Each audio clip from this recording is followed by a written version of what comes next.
1965 оны улсын баяр наадам 512 хүрэлдэснээс Монгол Төв аймгийн Эрдэнэсын цумын харьяат Монхот 3 удаахан төрүүлэн 24 насндаа улсын авраг боллоо.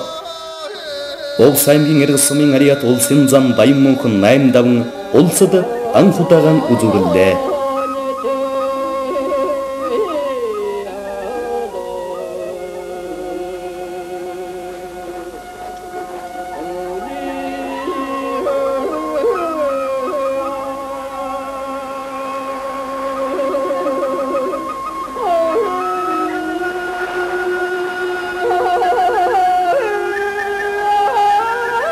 Ясин давай хэлэхэд хүч зэрэг нь тэнцсэн залуу зан Баян Монх, Даамын Арслан Монхот хоёр учирлаа.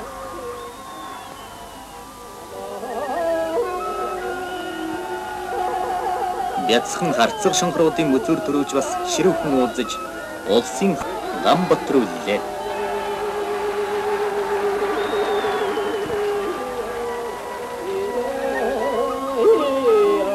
Арслан зан хоёрын хүчигтэй золголтонд Монхот Арслан давж 3 жил хийгүй төрүүлэн авраг цулгуртлээ. Иймхүү баяр наадам өндөрлөхөд наадам чулны сэтгэл ололт ялалтынхаа 45 дахь жилд дүүрэн бэлэг төвшин жаргалаар учран золгохын бахтан зоргоор халиглан салгилж байлаа.